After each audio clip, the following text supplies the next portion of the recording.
कपाळावर राखेचे 3 आडवे पट्टे लावलेल्या व्यक्ती योगी आपण पाहिले असेल. हे भगवान शिवाचे साधक असतात, जे कपाळावर आणि कधी-कधी संपूर्ण शरीरावर राख लावलेले दिसतात. हे भारतातील एक सामान्य दृश्य आहे. ही केवळ राख नाही, तर ती विभूती, भस्म किंवा एक पवित्र राख आहे, जिचं आध्यात्मिक महत्त्व आहे. शैव धर्माच्या अनुयायांचा असा विश्वास आहे की कपाळावर शुद्ध विभूती लावल्याशिवाय भगवान शिवाचे कोणतेही विधी सुरू केले जाऊ नयेत, ज्यामध्ये भगवानाची रोजची पूजा, भस्म आरती या सर्व गोष्टी समाविष्ट आहेत. या श्रद्धेचा आधार भगवान शिव यांच्या विभूती किंवा भस्माशी असलेल्या सखोल संबंधात सापडतो. आणि यावरूनच भस्म म्हणजे काय, देवपूजेपूर्वी भस्म वा गंध लावण्याची खरंच आवश्यकता आहे का, असेल तर मग ते भस्म कसं लावावं, ते कुठे मिळतं, लावताना कोणता श्लोक म्हणावा, या सर्वच प्रश्नांची उत्तरं आज आपण जाणून घेणार आहोत.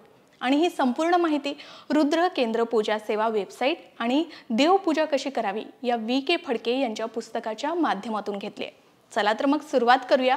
पण त्याआधी महत्त्वाची गोष्ट, बरेच जण आमचे व्हिडिओ बघतात, लाईक करतात, शेअरही करतात, सबस्क्राईब मात्र करत नाही. तर आमच्या चॅनलला सबस्क्राईब नक्की करा. पूजा हा परमेश्वरी कृपा प्राप्त करण्याचा आणि मनाचे सामर्थ्य वाढविण्याचा सर्वसामान्य मार्ग आहे. आणि म्हणून देवपूजा हे एक नित्यकर्म आहे आणि भस्म हे नित्यकर्मात अत्यंत आवश्यक आहे. कारण आधी सांगितल्याप्रमाणे शैव धर्माच्या अनुयायांचा असा विश्वास आहे की कपाळावर शुद्ध विभूती लावल्याशिवाय भगवान शिवाचे कोणतेही विधी सुरू केले जाऊ नयेत. आता सर्वात महत्त्वाचा प्रश्न, भस्म म्हणजे काय? तर भस्म, भा म्हणजे भर्सना, नाश करणं, आणि स्म म्हणजे स्मरण. याचा अर्थ दुःखी नकारात्मक विचार सोडून देणं आणि सकारात्मकता किंवा देवावर लक्ष केंद्रित करणं असं आहे. आध्यात्मिक शक्ती असा अनेक विद्वान आणि ज्ञानी पुरुषांनी भस्माचा उच्चार केला आहे. भस्माला दुसरा शब्द आहे विभूती. या शब्दाचा अर्थ वैभव किंवा महानता असा होतो. विभूती म्हणजे काय हे सोप्या शब्दात समजावून घेण्यासाठी, विभूती म्हणजे आगमा नावाच्या प्राचीन हिंदू ग्रंथानुसार विशेष वनस्पती आणि झाडांच्या जळलेल्या वाळलेल्या लाकडाची पवित्र राख आहे, ज्यासाठी धार्मिक प्रक्रिया आणि मंत्राचा जप केला जातो. धर्मग्रंथात नमूद केलेल्या विविध विधी प्रक्रियांचं पालन करून भस्म शेणाच्या गोवऱ्यात जाळण्यापासून देखील बनवलं जातं. विभूती किंवा भस्माला प्रचंड आध्यात्मिक महत्त्व आहे. ते अलिप्ततेचं आणि परमात्म्याशी आंतरिक देवत्वाशी जोडण्याचं प्रतीक आहे. बऱ्याचदा आपण म्हणतो सब मोह माया है. या मायेपासून पडदा उचलणं आणि परमसत्याला सामोरं जाणं, हाच या भस्म लावण्याचा अर्थ आहे. आता भस्म लावण्याचे लाभ काय?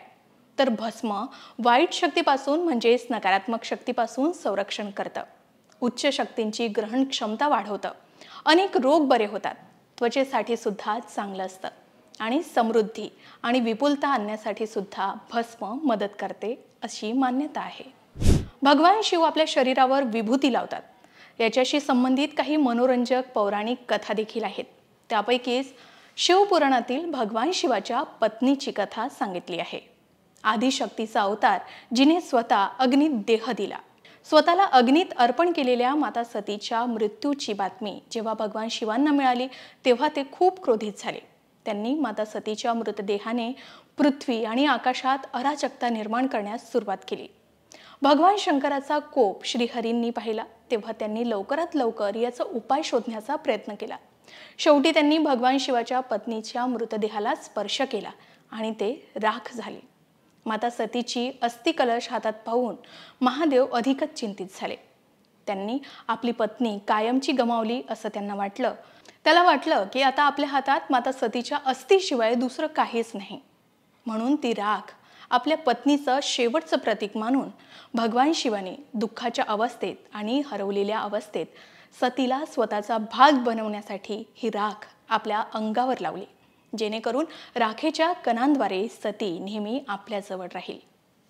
भस्माशी संबंधित या कथांमध्ये एकच साम्य आहे, ते म्हणजे या सर्व कथा भगवान शिवाभोवती फिरतात. प्राचीन ग्रंथ सांगतात की भगवान शिवानं भस्म हे अंतिम सत्य असल्याचं घोषित केलंय, कारण ते मानव, इतर प्राणी आणि जीवन असलेल्या कोणत्याही गोष्टीचं प्रतीक आहे. भगवंताची इच्छा आहे की त्याच्या भक्तांनी सतत आठवण करून द्यावी आणि या वस्तुस्थितीची जाणीव ठेवावी, म्हणून महादेवाला भस्म अर्पण केलं जातं। अग्निहोत्री ब्राह्मणांच्या कुंडातील भस्म हे विशेष पवित्र आणि प्रभावी समजलं जातं। सर्वोच्च भगवान शिवाच्या प्रतिमांमध्ये त्यांनी त्याच्या संपूर्ण शरीरावर विभूती धारण केली आहे किंवा त्यांच्या कपाळावर आणि त्यांच्या शरीरावर सुद्धा इतर भागांवर 3 आडव्या पट्ट्यांसह चित्रण केलेलं आढळतं। राखेच्या 3 आडव्या पट्ट्यांना त्रिपुंड असं म्हणतात। विभूतीला सामान्यतः भस्म असेही म्हणतात। आता भस्म किंवा विभूती ती कशी तयार करावी किंवा कशी लावावी, तर भस्म लावण्यासाठी विविध मार्गाचा अवलंब केला जातो। सर्वात सामान्य त्रिपुंड आहे, जे कपाळावर 3 आडव्या पट्ट्या म्हणजे रेषा आहेत, जे भुवयांच्या शेवटपर्यंत पोहोचतात। त्रिपुंड हा शैवपंथीय आहे, ज्याचा उगम दक्षिण भारतातून होतो। त्रिपुंडातील 3 रेषा, त्यातील पहिली ओळ म्हणजे अहंकार दूर करणं, दुसरी ओळ म्हणजे अज्ञान दूर करणं आणि तिसरी ओळ म्हणजे वाईट कर्म म्हणजे वाईट कृतीपासून दूर करणं असा होतो। विभूती किंवा भस्म यामध्ये थोडेसे पाणी मिसळून ते डाव्या तळहातावर ठेवून उजव्या बाजूने झाकून वेदमंत्राचा जप करावा असं म्हणतात। उजव्या हाताची तर्जनी, मधली आणि अनामिका बोटांनी मंत्राचा जप करताना ते कपाळावर आडव्या पट्ट्याप्रमाणे लावावं असं म्हणतात।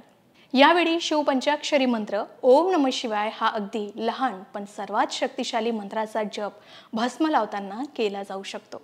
विभूती किंवा भस्म धारण करण्याच्या विधीमध्ये भक्तांची भक्ती आणि भावना सर्वात महत्त्वाच्या असतात।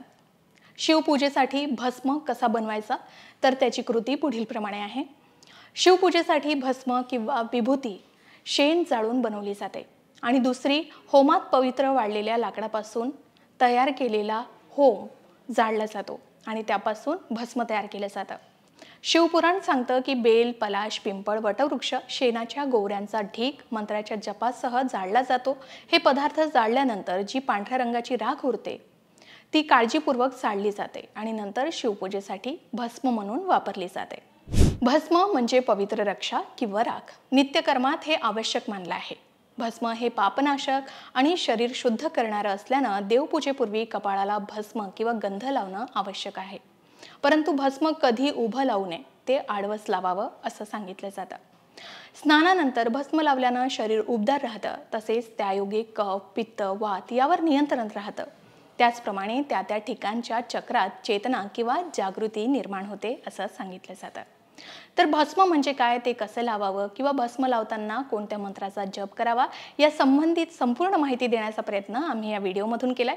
त्याही व्यतिरिक्त भस्मासंबंधित आणखी काही प्रश्न तुम्हाला पडले असतील तर कमेंटमध्ये नक्की विचारा। पाहत रहा लोकमत भक्ती। नमस्कार। अशाच प्रकारच्या माहितीपूर्ण व्हिडिओसाठी लोकमत भक्ती चॅनलला नक्की सबस्क्राईब करा आणि बेल आयकॉनला क्लिक करा, म्हणजे आमच्या नवनवीन व्हिडिओचं नोटिफिकेशन तुम्हाला मिळत राहील। तसेच योग्य आध्यात्मिक मार्गदर्शनासाठी लोकमत भक्तीच्या फेसबुक पेज आणि इन्स्टा पेजला लाईक आणि फॉलो करायला विसरू नका।